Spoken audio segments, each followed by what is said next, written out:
नमो तस् भगवतो अरहतो सम्मा सम्बुद्धस्। नमो तस् भगवतो अरहतो सम्मा सम्बुद्धस्। नमो तस् भगवतो अरहतो सम्मा सम्बुद्धस्। सर्वप्रथम करुणा के सागर तथागत सम्यक संबुद्ध को त्रिवार नमन। आज हम लोग भगवान बुद्ध के द्वारा बताए गए 5 प्रकार की संपत्तियों पर चर्चा करेंगे। भगवान बुद्ध ने इस संसार में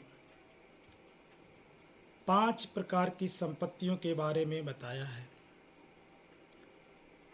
मनुष्य के पास विभिन्न प्रकार की संपत्तियां होती हैं। उन संपत्तियों का व्यक्ति अपने सुख के लिए, अपने कल्याण के लिए उपयोग करता है। भगवान बुद्ध के द्वारा बताई गई ये संपत्तियां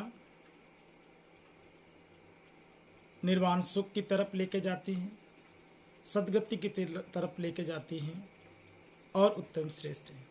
इन 5 संपत्तियों में कौन कौन सी संपत्ति सर्वश्रेष्ठ भगवान ने कहा है, कौन कौन सी संपत्ति सर्वश्रेष्ठ संपत्ति है जो व्यक्ति को निर्वाण की तरफ लेके जाती है, जीवन का सर्वश्रेष्ठ सुख निर्वाण को दिलाती है,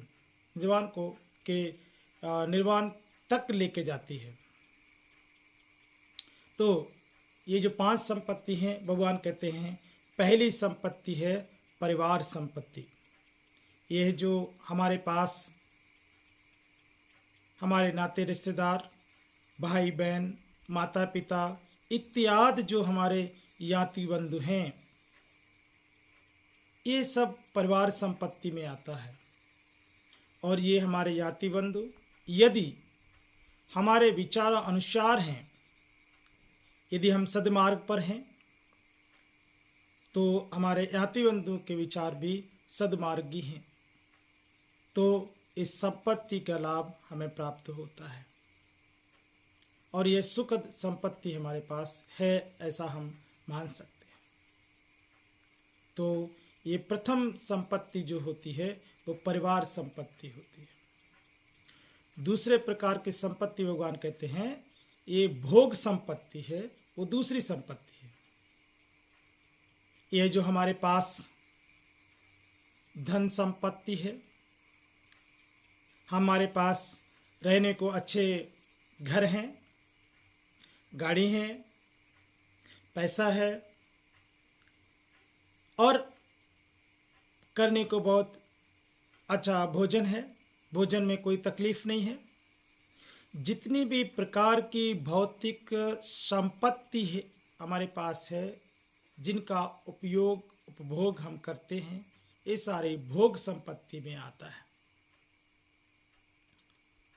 ये भी जिस प्रकार से परिवार संपत्ति इस संसार के अधिकतम लोगों के पास है, उसी प्रकार से भोग संपत्ति भी संसार में बहुत लोगों के पास है।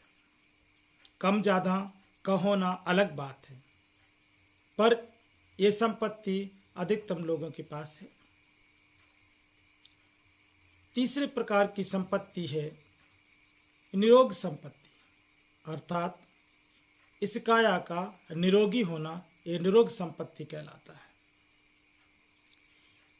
इस प्रकार से ये जो 3 संपत्तियां हैं, ये तीनों संपत्तियां होने मात्र से कोई व्यक्ति निर्वाण के प्राप्ति के मार्ग तक पहुँचे या उसका जो इहलोक और परलोक दोनों सुंदर हों, सुखद हों, यह आवश्यक नहीं है, ऐसा संभव भी नहीं है, ऐसा हो भी नहीं सकता। तो चित्त की सद्गति के लिए, निर्वाण सुख के लिए और सुख में प्रसन्न युक्त चित्त के लिए भी ये जो अंतिम की 2 संपत्तियां हैं, यह उसमें सहायक होती है, जिनको भगवान कहते हैं ये चौथे प्रकार की संपत्ति है शील संपत्ति। ये संपत्ति श्रेष्ठ संपत्ति भगवान ने कहा। शील संपत्ति मनुष्य की जो है वो श्रेष्ठ संपत्ति है। यदि किसी व्यक्ति के पास शील रूपी संपत्ति है, वो शीलों पर प्रतिष्ठित है, वो सम्यक संकल्प के साथ अपने शीलों को परिपक्व रखता है, शीलों को प्रगाढ़ बनाता है, तो वह उस व्यक्ति के पास यह शील संपत्ति होती है। और इस शील संपत्ति के सहारे से ही, शील संपत्ति की वजह से ही उसे परिवार संपत्ति, भोग संपत्ति और निरोग संपत्ति प्राप्त होती है। शील संपत्ति के साथ के द्वारा न केवल परिवार संपत्ति, भोग संपत्ति और निरोग संपत्ति प्राप्त होती है, परंतु वह साधक, वह व्यक्ति इस शील संपत्ति के प्रबल होने के कारण उसका इहलोक और परलोक दोनों ही सुख में होते हैं। और इस प्रकार वह अपनी शील संपत्ति को बढ़ाते हुए, शील का अनुसरण करते हुए वह निर्वाण गति के मार्ग पे जाता है, अथवा वह व्यक्ति अपने जीवन भगवान के द्वारा बताए गए 4 मार्ग और मार्ग फलों को प्राप्त करता है। इस शील संपत्ति के सहारे से व्यक्ति सोतापन, सक्रादागामी, अनागामी और अरहत मार्ग फलों को भी प्राप्त करता है। और जब तक निर्वाण को प्राप्त नहीं कर लेता है, वो जिस भव में उसका चित्त जाता है तो वह सुख में ही होता है। इस प्रकार से ये जो चौथे प्रकार की शील संपत्ति है, यह बहुत आवश्यक है। इस शील संपत्ति के होने के लिए यह आवश्यक नहीं कि वह उस व्यक्ति के पास परिवार संपत्ति हो तभी वह शील संपत्ति हो सकती है। परिवार संपत्ति ना भी हो, व्यक्ति जीवन में अकेला हो, तो भी वह शील संपत्ति को बढ़ा सकता है। भोग संपत्ति उसके पास हो न हो, फिर भी यह शील संपत्ति को बढ़ा सकता है। निरोग संपत्ति हो न हो, फिर भी वह शील संपत्ति को बढ़ा सकता है। और शील संपत्ति ही हमारे जीवन में श्रेष्ठ संपत्ति है। भगवान कहते हैं एसंग धनंग सिटतंग धनंगत्ति। यह जो शील रूपी धन संपत्ति है, यह संसार के सभी धनों में, सभी संपत्तियों में श्रेष्ठ संपत्ति कहलाता है, अर्थात श्रेष्ठ धन, श्रेष्ठ संपत्ति। और यह जो शील संपत्ति है, ये संपत्ति भी 5 प्रकार से सामान्य तौर पे है। भगवान कहते हैं हिंसा न करना पहले शील संपत्ति, चोरी न करना दूसरी शील संपत्ति, व्यभिचार न करना तीसरी शील संपत्ति, झूठ, चुगली, कठोर, व्यर्थ के बकवास न बोलना, ये हमारी चौथी शील संपत्ति है। और नशीले पदार्थ इत्यादि का सेवन न करना, ये हमारी 5वीं शील संपत्ति है। तो इस प्रकार से जिस व्यक्ति के पास, जिस साधक के पास ये 5 शील संपत्ति होती हैं, वह व्यक्ति, भगवान कहते हैं इदनंदति बेचनंदति कतपुण्यो व्यक्तिनंदति, वह व्यक्ति इस जीवन में भी आनंद करता है, आनंदित होता है, और वह परलोक में भी आनंदित होता है, उसका जीवन सुखमय होता है। इस प्रकार से ये जो 5वीं संपत्ति भगवान कहते हैं वह है दिट्ठी संपत्ति है। ये दिट्ठी संपत्ति भी 2 तरह की भगवान ने कही, एक सम्मा दिट्ठी, एक मिच्छा दिट्ठी। सम्मा दिट्ठी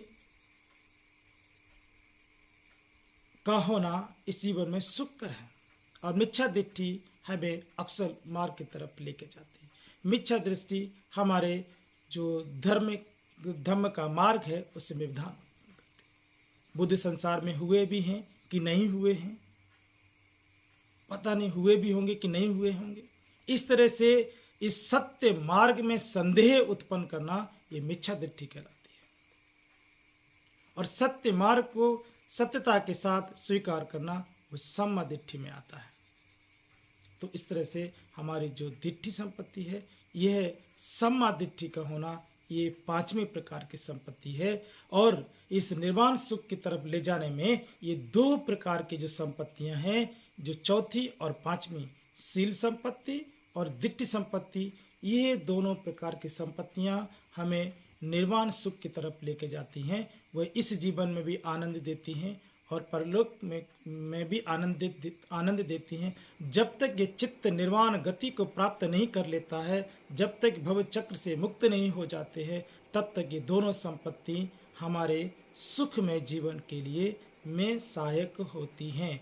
और संसार भगवान का निब्बानं परमं सुखं वदन्ति बुद्धा, और जो भगवान कहते हैं कि निर्वाण का जो सुख है वो संसार का सर्वश्रेष्ठ सुख है, और उस सुख को प्राप्त करने में, उस सुख तक ले जाने में, उस सुख को दिलाने में केवल शील संपत्ति और दिट्ठ संपत्ति ही सहायक होती है। उस प्रथम पारिवारिक संपत्ति और भोग संपत्ति और निरोग संपत्ति उसमें सहायक नहीं होती है।